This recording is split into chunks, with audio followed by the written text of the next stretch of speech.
Heavenly Father, we thank you for bringing us back to Arkansas safely. We thank you for all of us. Thank you for a night's of rest. And we ask as we take up this study this morning that you grant us the presence of the Holy Spirit. Pour your latter rain out upon us. We want to understand this message. It's opening up in a way that would edify us and give us the ability to give a warning message to those that we come in contact with. And we ask that you'd help us accomplish that work in us at this time. In Jesus' name. Amen. In terms of this particular series that I'm doing, I was unsure when I went to California here whether Paul would be there to record, and he was. So we did for Friday night presentation, and then I think we did 4 on Sabbath, didn't we, in the daytime? Yeah, we did. Okay, so there's 5 presentations that we did in Portola that would be part of this. And as soon as I've connected Clayton with Paul, as soon as they connect, we'll make all those 5 available. And if you're going to watch these things sequentially, then that would follow what we did here last in the material I'm presenting. And this is, the notes today are kind of a summary of some of the things that we got to on Sabbath in Portola. Most of them that we'd already referred to here before we went to Portola, but I want to catch us up before we move on. And I want to get to the point where I started kind of teasing a brother in Africa. I hope that he accesses this material where he can see that I'm using his name in public and not hear about it behind the scenes. He goes by the texting name Muku Prime, but his name is Tendai. Okay, Muku Prime is an African expression that means number one son-in-law. Kind of like number one son, only it's, from what I understand, it's son-in-law. And I watched him on the texting last week. He was challenging what justification we have for using numbers and dates and whatever, and I liked what he was saying. I'm not being critical of him at all, because some of the dates or numbers that people have chosen seem to be kind of random, and then they try to make a claim about them that seems a little bit fanatical, and he was raising questions about, what's your justification for putting this kind of definition on this number or this date. So I thought it was a worthwhile discussion that he was having. But I used him as a point of reference to actually introduce some of those ideas. And that's where I want to try to get to, at least get started by the end of this presentation. Up here, this is kind of where we ended up in Portola. The main thing that I was trying to put in place in Portola was Japan, Nagasaki, Hiroshima. I spent more time there than anywhere else. And I'm not addressing that here, and I will come back to that in our studies as well. But one of the conclusions that we came to, which we've seen here, is that we're identifying that in the story of the king of the south, remember there's 4 kingdoms in Daniel 11. There's the dragon, the beast, the false prophet, and the kingdom of the 144,000. And the particular story for the dragon that structures the testimony of the dragon in Daniel 11 is the story of the struggle of the king of the south. So in the story of the king of the south, which is played out with a struggle between the United States and Russia at the end. We're identifying July 18th as Raphia and December 25th, 2021 as Peniam. And I'm arguing that if you're actually going to take the verses 10 through 15 in Daniel 11 where Raphia and Peniam are actually marked. Sister Kathy, if you're going to do that, the place they get applied more perfectly is in the story of the King of the South, of the struggle between Russia and the United States that leads to the Sunday law, the threefold union. But you can see the similar dynamics in these lines. In the kingdom of the 144,000, you have three stories that I'm arguing primarily tell the story of the 144,000, and they're based upon three attributes of Christ, that he's a prophet, a priest, and a king. So the lines of prophecy that deal with the struggle between a true and false prophet in the kingdom of the 144,000, I'm saying plays out in Carmel. And I'm saying the prediction that Tess made about November 9th, 2019 was the offering of the priest of the groves and the prophets of the Baal. And as we know, virtually nothing that she claimed about November 9th came true.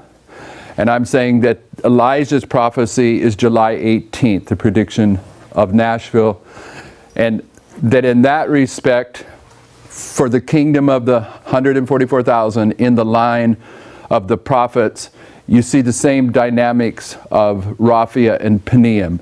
First, the king of the south wins, then the king of the north wins. Up here, we hadn't done it in here, and this is why you need to go back and look at the presentations in Portola.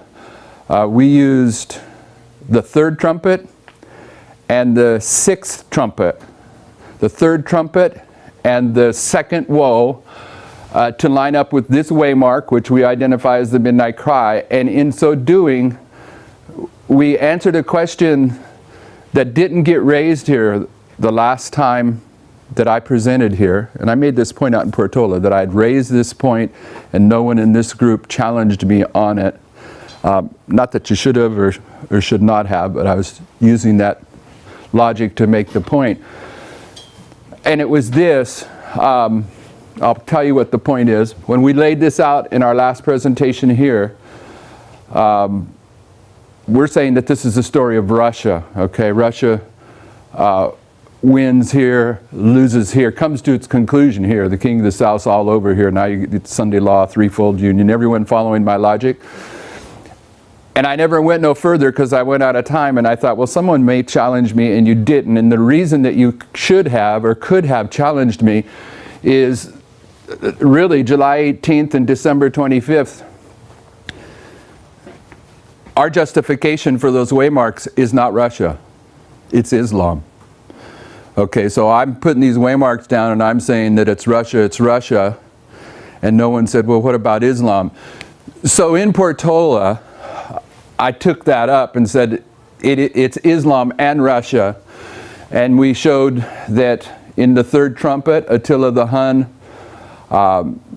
the roots of Russia come from the disintegration of Attila the Hun's army. After he died, I think it's either his two sons or his two brothers fight for control of his empire. One gets removed from history and the other one just retires into an area in Eastern Europe that becomes the birthplace of Russia. So the Russians trace their blood lineage back to the Huns. Okay, so when it comes to the third trumpet, Attila the Hun, you have a link to Russia. But of the seven trumpets, Attila the Hun being the third, of the seven trumpets, there's only two trumpets where the person that is the symbol of the trumpet is identified as a falling star. Attila the Hun is one of them. Attila the Hun is a falling star. But the fifth trumpet, or the first woe, it's Muhammad who's the falling star. So when you go to Attila the Hun, you can show that he has a connection with Russia. He's, their heritage, I guess you could say. But he also prophetically has a connection with Muhammad. So Attila the Hun has both Russia and Islam. Okay, and we put the third trumpet right here at the midnight cry, July 18th. So what I was doing in Portola was answering the question that never was challenged when I was here. And then I went to the three woes, and we understand and have taught, and by the way, what I was teaching about Attila the Hun and the third trumpet And what I'm going to teach about the woes, this is what we taught several years ago. This isn't something that we're pulling lines together to try to justify our position. This is stuff that was already in the public record. And in the public record, the basic logic is that the third woe arrived at 9/11, and but you can't have a third without a first and a second.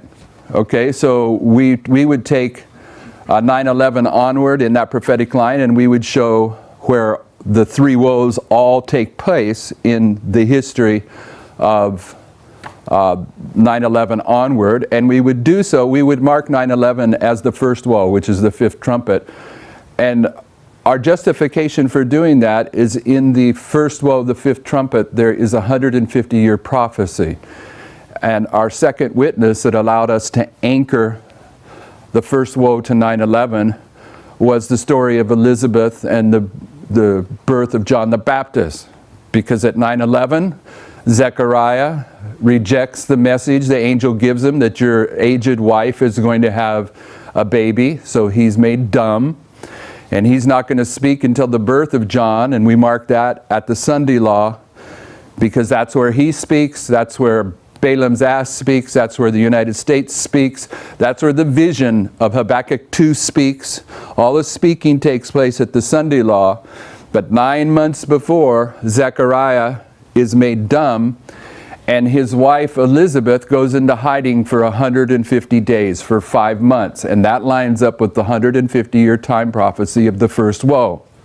So we understood that when it comes to the third woe arriving at 9/11, that it has with it all three woes, and we would put the first woe, the fifth trumpet, at 9/11, and it would go until the midnight cry. At the midnight cry, you would have the second woe, the sixth trumpet, and then at the Sunday law over here, you would have the third woe, the Sunday law. And what we understood is that from 9/11 over here to the midnight cry was 150 years of Revelation 9, or 150 days of Elizabeth's pregnancy when she's in hiding. But when you get to this point in 1449, July 27th, 1449, then you have a 4-year history. Now I'm talking about the second woe, the sixth trumpet. We've already talked about the third trumpet, Attila the Hun, and how Attila the Hun prophetically is speaking to both Russia, the blood lineage of Russia, and Islam, because it's a falling star, just as Muhammad was a falling star.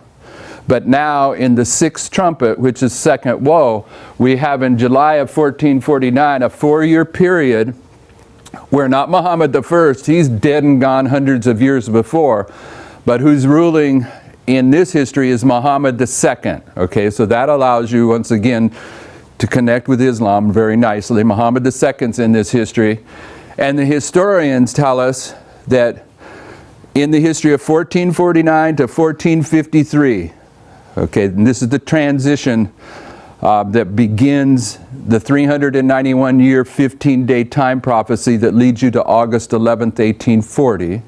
In this beginning history, there's a 4-year period, and in the middle of this 4-year period, Muhammad II wakes up at midnight, and that's what the historians record, at midnight, and midnight cry, of course, would be midnight, and he calls in his vice president, or whatever the title of is this guy, and he says, I want to take over Constantinople. This is where he gets convicted that he's going to take over Constantinople.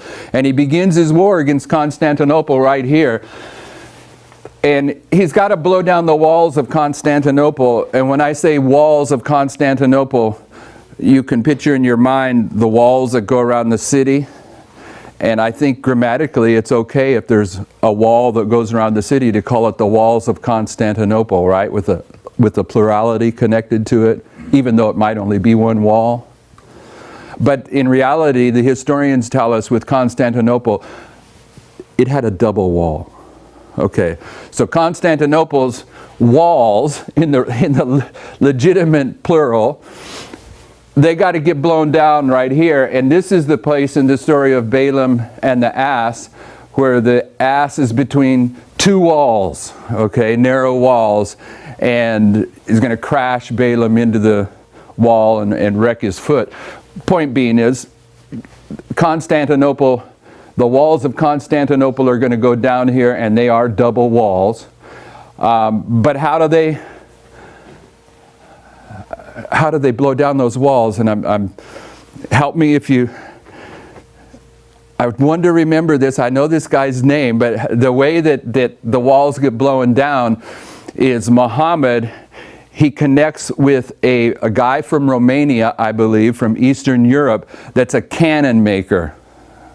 And his name is, this is what I want to remember.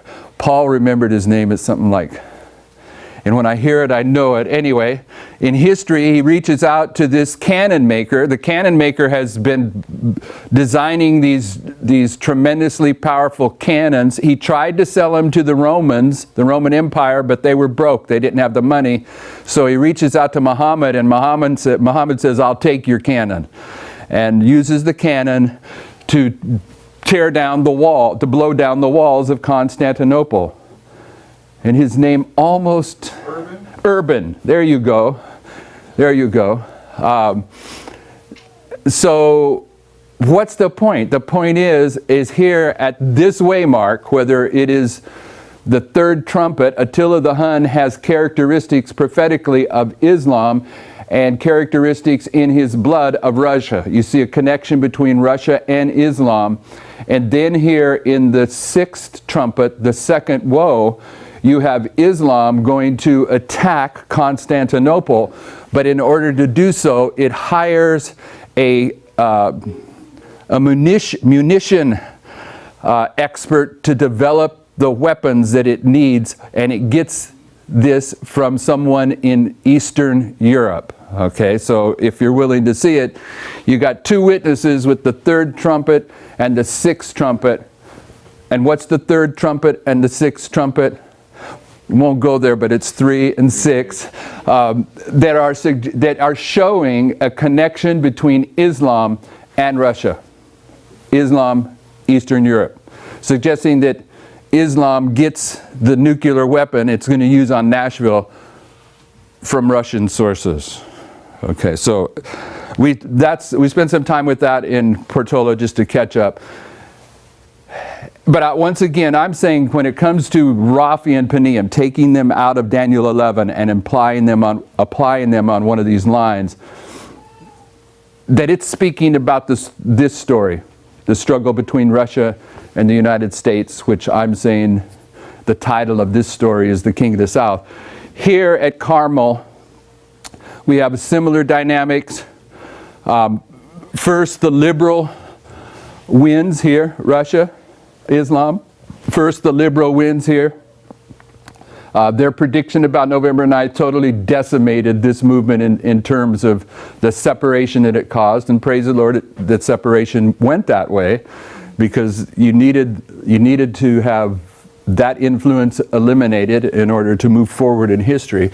But over here, the King of the South comes to its end forever, okay, as it transitions into the threefold union. And so too here, the prediction about July 18th, this being the story of Elijah, when fire comes down upon Elijah's offering, then Elijah executes the 850 prophets of Baal and priests of the grove. They come to a conclusion here. This is the liberal struggle in this history that comes to a conclusion here, just where the liberal side of it comes to a conclusion up here as well.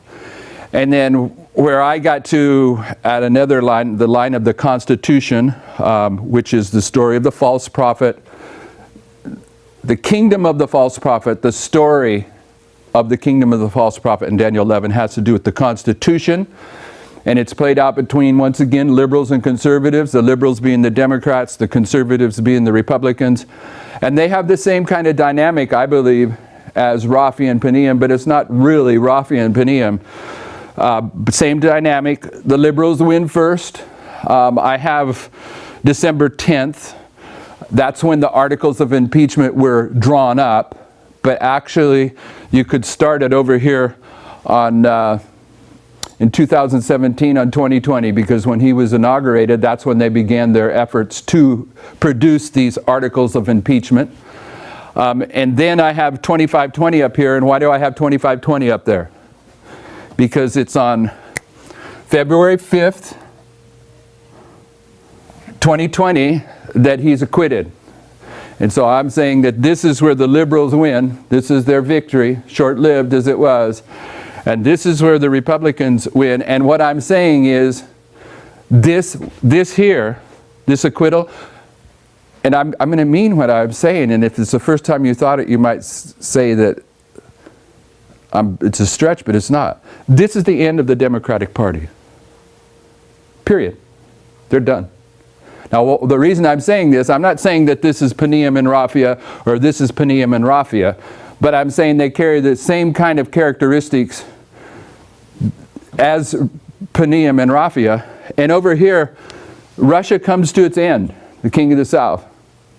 So does the United States, by the way, but Russia comes to its end, the Liberal Party comes to its end in this story. And over here, at the execution of the priests of the grove and the prophets of Baal by Elijah, the Liberal Party comes to its end. That gives you two witnesses that here at the acquittal, they're all over. And if you care to look at it, you can see not just the Democrats, but the liberal news media, it's collapsing.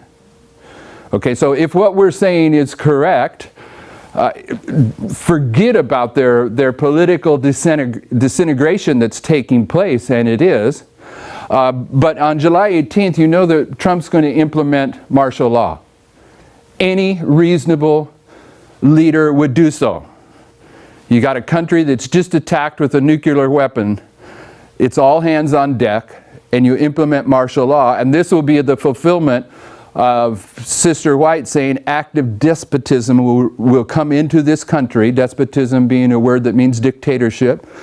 And this, no doubt, will be the beginning of the civil war that takes place in the United States. The point being is, from this point onward, we're talking about having an election in November of 2020. Forget about it. And that's illegal in the Constitution. In wartime, you can cancel an election. But even if they don't cancel the election, Americans are not going to jump ship from a leader such as Donald Trump in a time of war to go to Biden or Bernie. Okay, it's not going to happen. The Democratic Party it's over. Okay, and now I'm not just saying that. I'm saying that based upon the fact that the liberal side comes to its end here, it comes to its end here, and this is the type of Paneum on this line of the Constitution. This is where they come to their end as a political party. So in agreement, when we first came to understand Paneum, way back when, we understood that when you get to Paneum, a lot of things would begin to happen that would have a connection with the word pan, okay, because of the story of Caesarea Philippi, Christ being there before he went in Jerusalem. And so this here at the Sunday law, what we had taught about pan is perfectly fulfilled in the testimony and inspiration about the Sunday law, because at the Sunday law, this is where Satan is going to personate Christ. So all the miraculous satanic miracles and stuff that we would suggest take place at Pan, their perfect fulfillment is at the Sunday law. And sure enough, at the Sunday law, that is where the Bible and the Spirit of prophecy marks the marvelous working of Satan. So it's right on schedule in those terms. You were going to say something? I was going to ask something. The order you're putting up there on how these different lines are coming to their end, you know, one is already, is there something specific in the order on how they're coming to their end? I don't know how to state that. No, I don't know. Maybe, I'm sure there is, but I don't know. I'm not trying to draw any points about that. I don't have anything to say on that. Daniel? Would you consider, I know we've said that, where is midnight and all of that? The whole history is midnight. And I purposely made that point in here and in Portola. I mean it. Midnight, where I started, is November 9th. And it can start before that, but it's definitely November 9th. And why is it November 9th, Brother Daniel? I have a very good argument why. Maybe not as good as yours, or maybe better than yours. What's Probably yours? better than mine. Write down, this is probably not going to answer, but write down the date of the whole thing in numbers of December 25th, 2021. 12/25/2021. Yeah. 12/25/2021. So you have the 25-20 right smack in the middle of that, Yeah. and you have the 12 and the 20, which Are 12 and inverted. 21, which are Yeah. backward. I mean, they're opposite of each other. They're mirrors. They're mirrors. Mirrors. And that means what concerning midnight? And 21 represents midnight. Okay. So we have this history leading to here that's bookend with, but this is midnight too. This would be midnight, because this is the perfect fulfillment of the midnight cry. This is what we call the loud cry, but we've spent time. This is the perfect fulfillment of the midnight cry, and it takes place at midnight. So you're saying that over here would be midnight, but what I'm saying, my argument about November being midnight, is Ezekiel 1:1.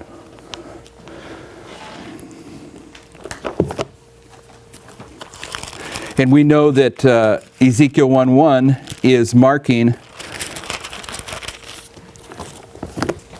July 21st, 1844. It says, "Now it came to pass in the 30th year, in the 4th month, in the 5th day of the month, the 5th day of the 4th month, in 1844, was July 21st, which was midnight.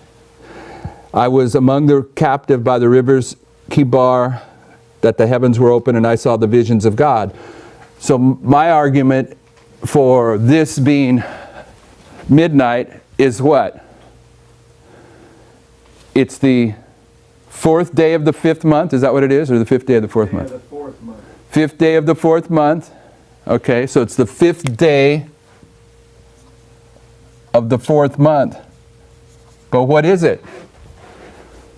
That's July 21st. July 21st, but what is it? The 30th year. It's the 30th year. When does this movement begin? November 9th. November 9th, 1989. You're almost there.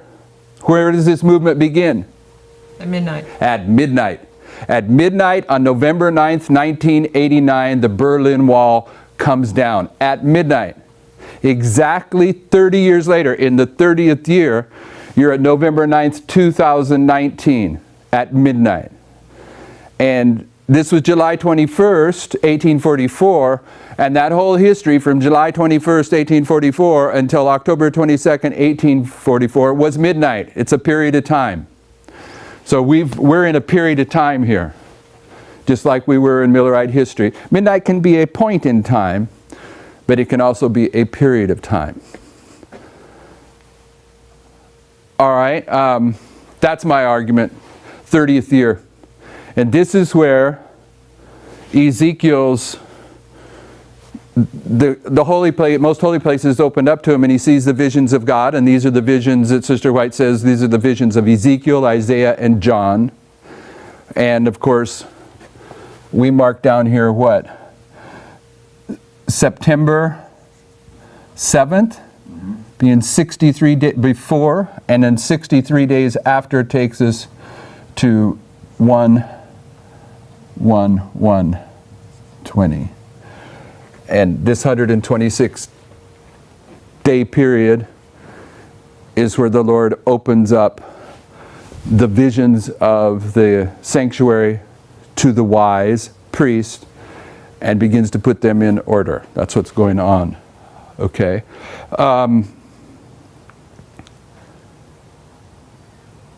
So I'm saying this is the perfect, this is actually Raphi and Peniam, but these other lines have parallel Raphia and Penium, so to speak, but maybe you shouldn't really truly call them Raphia and Penium, but they are, and this Raphia and Penium. But over here we know at Penium that Satan's going to do his marvelous work.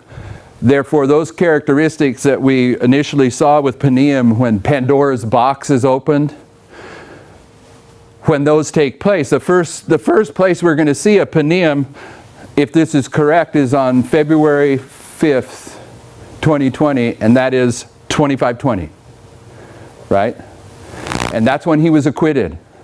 So some of the things you might expect to see after he's acquitted is, how about a pandemic?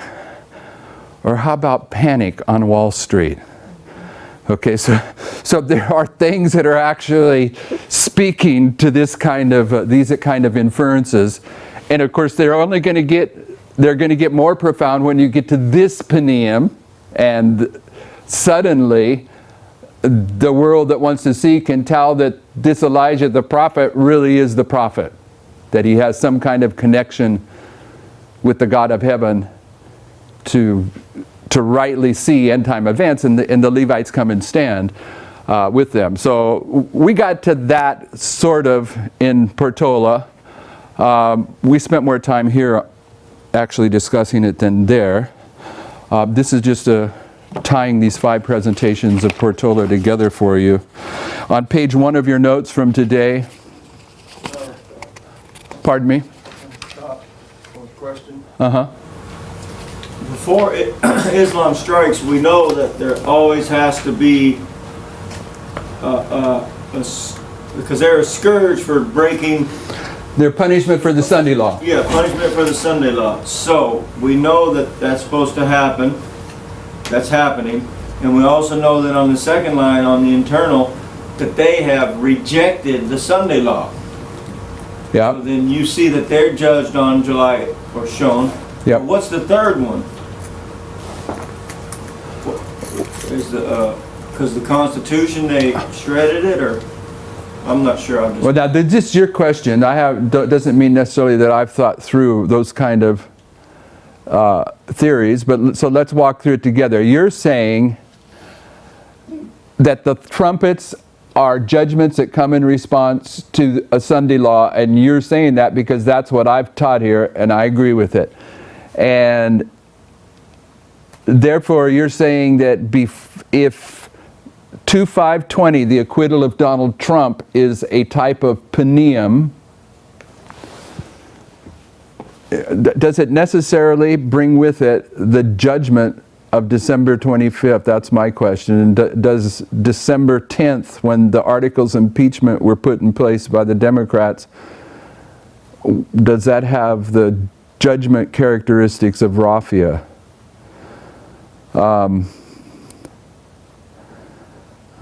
Yeah, you may be able to make the case, answer that correctly just by in the Constitution. I think it'd be easy to show that the Constitution, Sister White says that at the Sunday law, every principle of the Constitution will be repudiated. And so you can probably get in there and argue that before they do the articles of impeachment, that all the logic that they used to create those articles of impeachment were false, and therefore outside the original intent of the Constitution. You can probably make those kind of arguments. And articles of impeachment require that a law be broken, and there was no laws broken too, so you could argue that easily. Yeah, but I don't know if that answers your question, because my question then is how was December 10th a judgment in terms of it's a strike by Islam with a nuclear weapon over on July 18th, 2020. So I wasn't trying to dodge this question, but I have been saying all along that I think the perfect fulfillment of Raphia and Penium is up there in the story of the King of the South, and these other ones they're like echoes of that. But what I'm meaning by that is I don't know that they're going to possess all the characteristics that you will see on the top line in the story of the King of the South.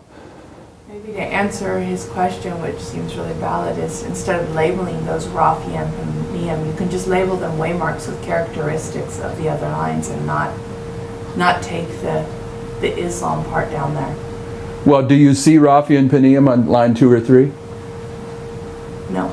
No, I don't do that. I purposely didn't do that. So you don't need Sunday laws being broken and trumpet powers coming in.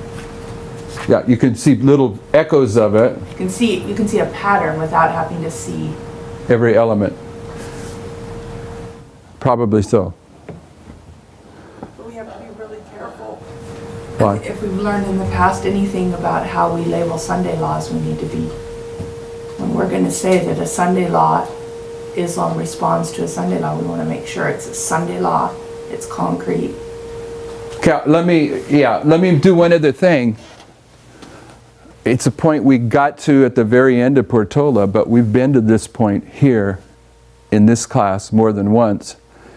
And it's on this subject because what we say up here about Raffia, we've been arguing that May 14th, that this meeting would be the place where the leaders came together and made some kind of action about the Sunday law. But because of the pandemic of coronavirus, I guess this meeting has been put off till October. October 11th to the 18th. Okay. Tentatively. But as much as I liked that meeting, it had a lot of interesting stuff in it. One thing it didn't have, what didn't it have? Sunday law. No, you can read into Sunday law even there based upon where that document comes from and the Pope that first wrote the song that it's based upon or the poem. That's not my point. It wasn't lining up with any of the chronology. All these other waymarks, we're seeing these chronologies come in, and May 14th didn't have any of those. Do you remember that? What are you looking that way for? Am I wrong, my sister? No? Okay. So I always wondered, all these other little future waymarks, there was a 63 or a 126 or a 252 or a 777, but there wasn't with May 14th. It didn't matter to me. I'm not worried about being a time setter anyway. I'm just trying to note what's going on. But we can't move this off. Why can't we move this off? We can't move it off for this reason, and this is review for this class. This history here is the midnight cry to the Sunday law, and this is the image test in the USA, and this is the image test in the world. This begins with the first Sunday law, ends with the Sunday law. This begins with the Sunday law, ends with the universal Sunday law over here at the close of probation. Everyone remember that? But this is also Actium, and therefore this would be Actium. And the Battle of Actium, pagan Rome is going to rule the world supremely for 360 years, from here to here, and then from here to here when it's repeated, because the midnight cry time period is doubled. Yes? But in verse 27 of Daniel 11, it speaks about Anthony and Octavius speaking lies to one another at one table. But the end is not yet because it's for a time appointed.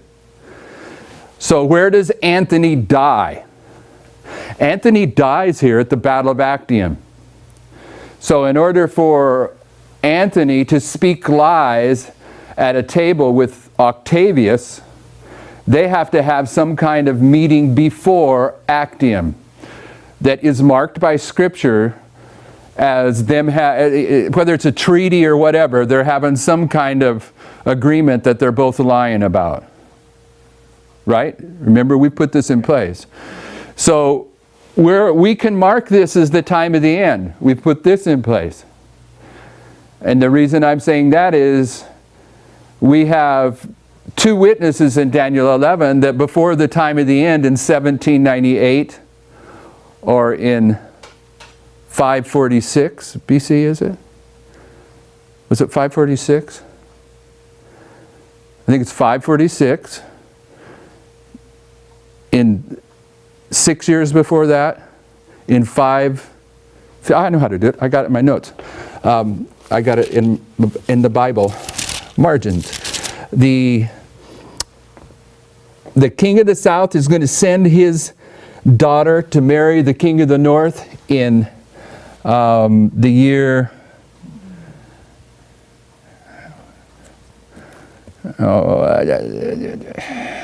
246.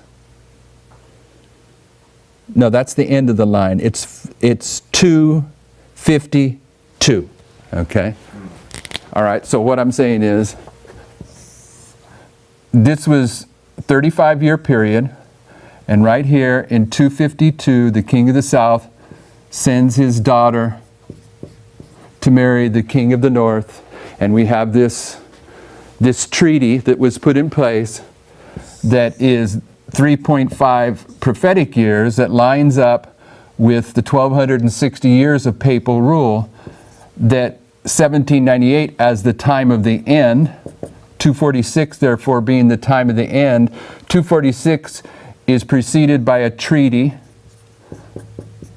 the king of the south's daughter given to the king of the north, and this is the Treaty of Torrentino that Napoleon uses as an excuse to take the Pope captive. And the Treaty of Torrentino was in 1797. This treaty was in 252. These are both the time of the end.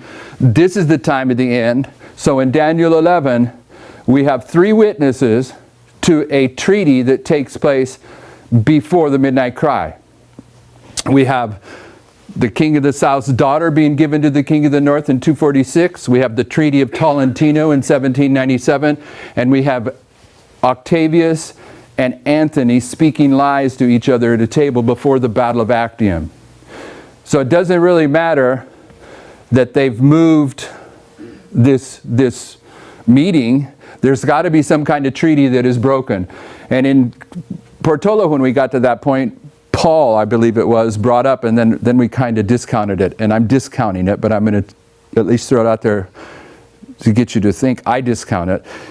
He pointed out that Trump has broken the nuclear arms treaty, but my argument was that was made so long ago. I mean, that was made in the time of probably Reagan, I'm not really sure, that maybe it's not a treaty that gets broken, our history that marks at, although it would speak to the struggle. But what is Trump? He's the treaty guy. He's making treaties right and left. With it, Mexico, Canada, Japan, China. Yeah. He's making treaties all over the place. So you know, he just made one in Afghanistan with the Taliban. Okay, so May 14th. All I'm saying is the fact that May 14th got moved forward doesn't mean a thing. You got 3 witnesses in Daniel 11 that there has to be some kind of treaty as a waymark that's marked before the midnight cry. What are the characteristics of the treaties of those other 2 lines that we're seeing that are important, because that would define what the treaty is? You couldn't. This one was a peace. This was a peace treaty between a marriage. between the United States and Russia. This is a peace treaty between the king of the south and the king of the north. Okay. That's how I look at that. Torrentino, I forget what the treaty. It was between Italy and France. I guess that would be the king of the north and the king of the south. So we're probably isolating it into having to be a treaty that Russia and the United States are connected with, because Octavius is the king of the north and Anthony is Egypt, the king of the south. So all 3 witnesses, it's a treaty between king of the north and king of the south. That seems more fair. Yeah, so there's got to be some kind of treaty. So, and now when Paul brought it up in Portola, I give you my argument already, is that this nuclear agreement that Trump broke, don't really know when it was made. I have a hunch it was made in the Ronald Reagan years. Yeah, it was. It was? Are you positive? I'm about 90%. Okay, so that there would give you the prophetic justification for saying, yes, it can be that treaty, because Reagan typifies Trump on several levels. So you could take a treaty from the Reagan years and still apply to the Trump years, because Trump follows perhaps the worst president of history, a liberal, and Reagan follows perhaps the worst president of history, a liberal. The liberal president that preceded Trump made a big mistake with Iran, and Reagan says, first day I get in office, we're going to deal with you, and they let the hostages go right when Reagan signs in. Obama makes this crazy agreement with Iran, and as soon as Trump gets in, he says, forget about that. Okay, so there's one's a president, another's a president. One's the one that is the president when the Soviet Union comes down at the beginning of verse 40. The other president is the one that when Russia comes down for good. So they're parallel. At talking this through, this is probably Trump getting out of the nuclear agreement.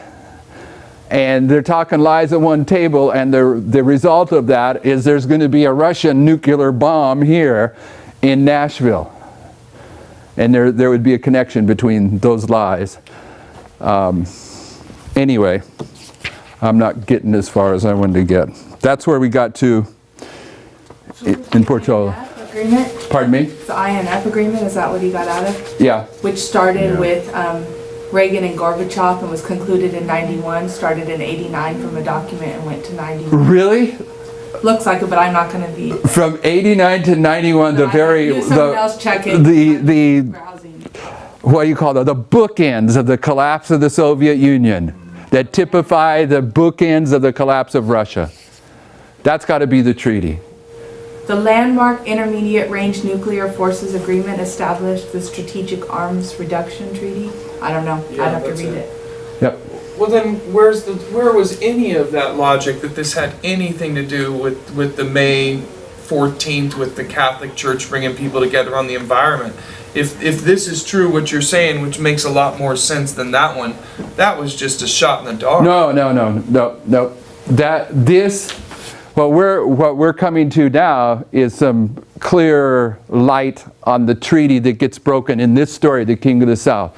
But everything that we're saying about the efforts of the Pope, including the globalism, that's in Daniel 11, but it's not under the kingdom of the dragon, it's under the kingdom of the beast, and it's wrapped up in the story of Fatima. The fact that he is going to worship a God who his fathers knew not, which in our day and age is Pachamama, but when the Spanish took control of South and Central America, they came in confrontation with this goddess Pachamama, and they incorporated it into the Catholic Church and called it the Virgin Mary. Okay, so the Virgin Mary is the fulfillment of Daniel 11, 38 and 39, but the modern fulfillment of it is Pachamama. And that his desire to use global warming as the logic for the redistribution of wealth, and that is what verse 39 speaks of, is speaking to that document that he wrote. And when earlier in verse 23, I think it is, Rome is going to come up with a small people. And originally it's saying that the Jews were helping pagan Rome to conquer the world. But this is the papacy using minority rights to conquer the world, and probably is speaking to the Omega movement in our history, where small people are used to do the papacy's dirty work. Okay, because these externals impact the internal, so it's not changing anything. It's just clarifying it. The nuclear treaty, that's pretty cool that we came in declaring that. There had to be a breaking of the treaty, and if you're Googling it, when did Trump get out of it? I can look back at the article. Because he's did it in the past year. Yeah, it's been, It's a while back. And would that be on May 14th though? no, it wouldn't be on May 14th. May 14th isn't up here. December December 87 by U.S. President Reagan. The agreement, I'm sorry, December 1987. And the U.S. withdraws from this treaty on August 2, 2019. August, From the Second. INF Treaty effective August 2nd, 2019. And the agreement was signed in December 1987 by U.S. President Ronald Reagan and Mikhail Gorbachev. and it started when again? December 1987, 1987. This is when they spoke the lies. the agreement. It's got. The agreement would be where they spoke the lies. 1987. What's the date? It doesn't say, it just says the agreement signed in 1987. Well, maybe it has it. December of 1987. So it's- Yeah. Anyway, this would be where they spoke the lies, right? Right. Yeah. But this is where they would break the treaty. This is where Laodice is killing Bernice, or vice versa, breaking the treaty. This is where Right. Defoe was it was killed by the Vatican Guard. So this is the breaking of the treaty. This is the lies. And your justification for saying that this waymark would be back in December when they're speaking the lies, and it being broken here, is the relationship of Reagan and Trump.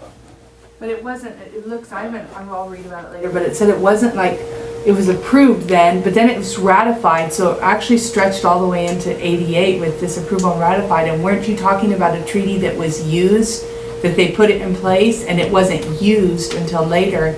Isn't that on the chart? That treaty that was used, the League of the Jews? They Yeah, put a well, treaty in place? if Trump it's like the Canada-Mexico treaty. Yeah, He got that passed. But Pelosi made him wait until after the impeachment for them to ratify it. The Congress has to ratify it. Then it's in place.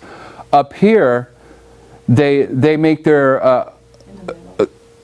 agreement with the Jews on the other chart, right? here. It's on the other chart over here. But they don't do it till. But they make it in 161. But 158 is when they use it. Not quite the same. Okay, because in 161 it was ratified. It was in place. Okay, I'm not going to get very far into where I wanted to get. So what are you saying about that treaty? What would you summarize that treaty if you were to write it down? I'm not going to summarize anything yet. What I'm saying is that upon 3 witnesses, before you get to this waymark, you have to have some kind of treaty that is a waymark. A treaty that is whatever it means by that they spoke lies one to another. It's not a treaty that is pure, so to speak. And you have it here with them speaking lies with Anthony and Octavius, and you have it here with the King of the North's ex-wife breaking the treaty by executing the daughter from the King of the South and her whole entourage. And here you have it broken when the Vatican Guard kills Defoe, I think is his name, and Napoleon uses that as a pretext. So it's about a broken treaty. Here, at the end, it's a broken treaty, and evidently a broken treaty here because they go to war. So this must be the place. This is where the treaty's broken. Right? Trump breaks the treaty on August 2nd, 2019. Right? If we're worrying about putting that in place. I'm just saying there has to be a waymark of a treaty beforehand. And therefore, there has to be a waymark of a treaty over here. Another one. Because this is Actium also. And this is Actium. And there was a treaty that was broken internally in the movement before November 9th as well. A type of a treaty. Yeah, the problem with that, what Bronwyn's saying is that in this room right over here, we had a meeting And we agreed on how the structure of this ministry was going to take place and how it was going to relate to the other ministries in the world. And then when Parminder got to Germany, he turned it totally upside down, went totally against it. Now the problem with that, I mentioned that in a meeting. I know, we discussed this in Portola. Go back, you got a baby in there you're taking care of. I thought it was very Now significant because they said lies on both Yeah, sides. this is the problem I'm getting to. Let me put it in where they can hear. The problem with that, and it's not a problem, is it means that Parminder was speaking lies and so was I. Because they spoke lies one to another at one table. Okay, so it's easy enough to point to his lies and not say anything, but I got to point to my lies. And my lies were, and at that time, is that I was retiring. I meant it, but it wasn't true. And that we were willing to allow him to lead this movement. And I meant it, but it wasn't true. Because he wasn't going to uphold his part of the agreement, and I didn't have the spiritual authority to go into retirement. I had to do it to fulfill prophecy. So I just want to be clear that yes, I'm acknowledging that means that Future for America had to tell some lies too, but I'm saying we're going to make our lies white lies, okay? Your lies were against God, which are more dangerous. He was lying to man. I mean, Our lies were against God, which makes it more dangerous. You were Jonah. You're saying he says go, and you said no. And so you get to deal with God. He's just sitting there dealing with the common man. I'm getting to deal with you as soon as this class is over, all right? There's another facet of this arms control thing that would line up with what you were saying on that second way, Mark, because it says arms control advocates still worry that America's exit from the INF treaty will lead to the two nations also to scrap the larger New START treaty, which expires in 2021.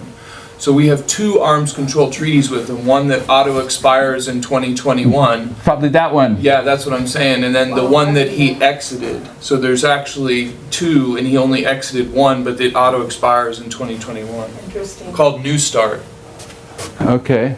That's pretty cool. New Start. That sounds like it's Adventist. Yeah. Okay. I want you to see here on page 1 of your notes. I'm already over time. No, that's just getting close. I took some time to show the triple application of World War I, World War II, identifying World War III. And I want to put this in place. You can read this on your own. It's nothing that's unfamiliar to you. It's just kind of an overview that you had a progressive, a president that is especially known for being a progressive, Wilson, during World War I as the president. And he is the main guy that pushes in the League of Nations. So you have World War I that leads into, and you can't separate World War I from the story of the League of Nations, which I'm saying that after World War I you have this globalist organization put in place, and the League of Nations lasts up until the World War II time frame, when once again you have a progressive president, Franklin Delano Roosevelt, probably had more long-term negative impact on the United States than any other president. He gets into a war, and at the end of that war you have the United Nations set up. Therefore, upon a triple application of prophecy, when you get to the Third World War, at the conclusion, the end of the Third World War, you should see a movement for a globalist organization. That's just a simple level there of what it is. And so what I'm suggesting by triple application of prophecy, so the part I probably never said before, and I'm open for correction on, but I don't think it needs to be corrected, okay, is that World War III begins here, and it ends here. It ends on December 25th, 2021. World War III is over. And I'm saying that because on December 25th, 2021, now you have the threefold union in place. You have the one world government that the League of Nations and the United Nations point forward to. And yes, it is the United Nations, but it's the United Nations with the United States strength and authority guiding it, and the United States being directed and controlled by the papacy. They're all together at the Sunday law, the threefold union. And what I'm saying is, in this history, this isn't world war. This is when Rome is ruling the world supremely, whether it's the 360 years of Daniel 11:24 or the 1260 of papal rule. And yes, it's going to be a bloodbath, and there's going to be persecution going on, but it's not a world war in that sense. The World War III ends right here. Now, if you accept that logic, you have a secondary witness to that, but it's a satanic witness. But it is the story of Fatima. Fatima teaches that because the popes would not do what the angels told the three children they needed to do and call the conclave in the early part of the 20th century, because they rejected that call, that the world would have to go through a third world war, and that it would be a limited nuclear war, very short, where some entire nations would be destroyed, is the Fatima prophecy. But the Third World War would end with the return of Jesus. And the Fatima prophecy says they know it's Jesus when he returns, because when he returns, he calls fire down out of heaven inside of men.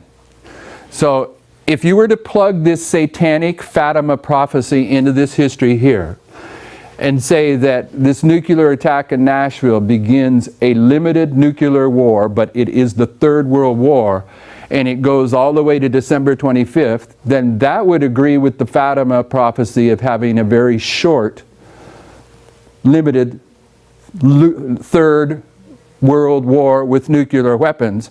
But more importantly, we know from the Bible and the Spirit of prophecy that immediately after the Sunday law in Revelation 13:13, rebellion, this is where Satan personates Christ. And how does he do it? He calls fire down out of heaven. And that's what Catholicism has been trained to believe proves that he is Jesus. So this, by identifying the Third World War as July 18th to December 25th, you're in agreement with the First World War and the Second World War, that these world wars lead to a globalist a global organization be established. The League of Nations was World War I, the United Nations is World War II, and this is the threefold union United Nations, if we can call it that, that's established right here.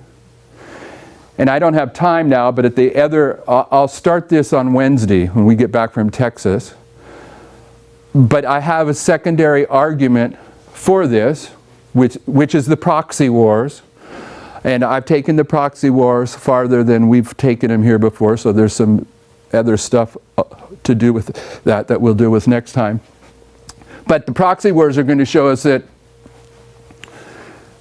the history of 1989 to 1991, the collapse of the Soviet Union, is illustrating the collapse of Russia. They're both the collapse of the King of the South, but one's the collapse of the modern King of the South in the beginning, and then the collapse of the modern King of the South at the end. So we take Gorbachev's move from the Soviet Union to the United Nations, and it's illustrating Russia as the King of the South being merged into the United Nations, ceasing to be its own entity. And that takes place over a period of time from November 9th, 1989 to December 25th, 1991. So I'm saying this destruction of Russia ends here on December 25th, 2021, and it probably comes back and begins here. A progressive demise, but more importantly, from here to here, I'm arguing that the world is going to recognize forensically, if that's the right way to say it, that the nuclear weapon that Islam uses on Nashville forensically has the fingerprints of Russia on it.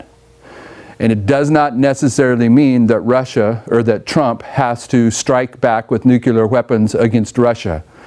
It could mean, and I'm saying it does mean, that the population of Russia is going to recognize what Putin has done and rise up against him the same way the population of the Soviet Union rose up against the communists and Gorbachev and that history. And therefore, from here to here, the demise of Russia is more about the Russia population bringing that country to a conclusion as a world leader, as it did with the Soviet Union.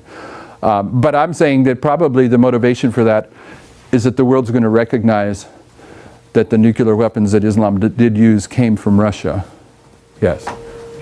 You said earlier that on the Muhammad one, Muhammad 2, when he went and did that, you're paralleling that 1449 period, and in the middle, this cannon maker, you said he tried to sell it first to Rome. Are we putting any kind of application on that today? Is that right? Did you say that's right? That's the story. He was a cannon maker, and he was sympathetic with. He wasn't pro-Islamic. Let's put it that way. But he was starving to death. But so was the Roman Empire at that time period. They didn't have the money to resist Islam. So when he came to the Roman leadership and said, "Hey, I have a cannon that can put you back in shipshape in terms of your military prowess," they didn't have the money to buy it from him. So the story is, Urban reached out to Muhammad and says, Urban? U-R-B... A-N, I guess. Urban. Okay, go ahead. He reached out to Muhammad, and Muhammad says, "I'll take it." So that's part of the story. However that would play out in our day and age, that's basically the way some of us have thought it through is, okay, there's some the collapse of the Soviet Union. There was some very sophisticated scientists working for the Soviet Union that know how to build nuclear weapons and stuff. They're out of jobs when the Soviet Union collapses. They go out, look for jobs in the Western world, can't get them. No one needs nuclear bomb makers now, but they somehow end up in Islam. O-R-B-A-N. O-R-B-A-N, Orban. Father in heaven, we see these lines as very simple but very complex, but we are blessed that they are finally lining up in a way where we can mark what's taking place on planet Earth and see that we're on the path that you want us to be on. We ask that you continue to open up the light on these subjects, that we can be guided all the way to the end on this path that you're opening before us. Ask a blessing upon this day's work, a blessing upon this message as it goes out over the internet, and we thank you for all these things in Jesus' name. Amen.